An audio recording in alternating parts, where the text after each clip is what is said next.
This is my memory box. Inside this box are some items that are special to me from the time that I grew up, and I'd like to share some of those memories with you today. The first item inside my memory box is a 1999 Ford Mustang model that I made. When I turned 16 years old, my parents gave me a 1999 Ford Mustang just like this one. The way they gave this to me is a story in and of itself, but I don't want to tell you that story today. The next item inside my memory box is a charm bracelet that I had growing up. The charms on this bracelet are very special to me. One charm in particular is from my church camp that I went to from the time I was in 5th grade all the way until I graduated from high school. The memories from my church camp are very, very special to me, but I don't want to share those with you today either. The next thing inside my memory box is the tassel that I wore on my high school graduation day. I have many memories from high school that are special, but most of those are best kept a secret.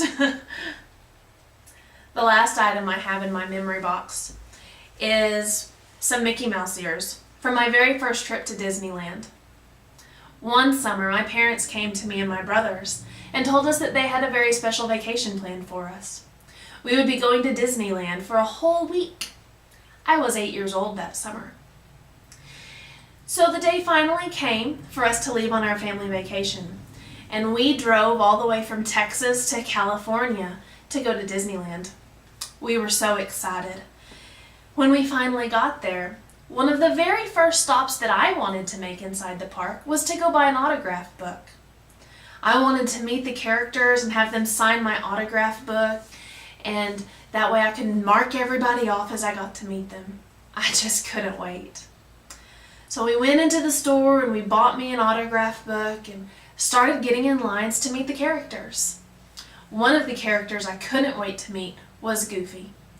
When we got in line to see Goofy, I was so excited. I waited patiently with my autograph book in one hand and my pen in the other hand, and finally got up to the front of the line.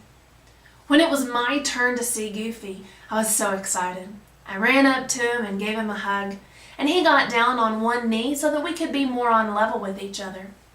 Well, when he got down on one knee, his face was right next to my face. Well, he has a really big face and a really big nose. And as an 8-year-old girl, I reached up and I pinched his nose. I thought it was funny.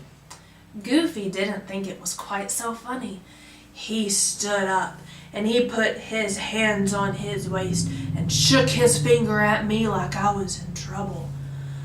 I was so afraid Goofy was mad at me. So I looked up at him and I said, "Goofy, I'm so sorry." And he kind of shook his head at me. And he reached down and he patted me on the head and he gave me a big hug, and I was feeling much better.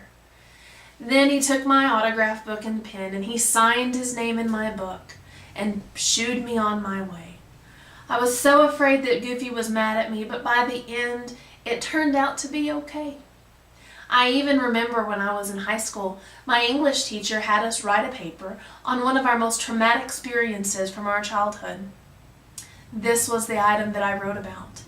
I was so traumatized by Goofy that to this day it's a very dear memory to me.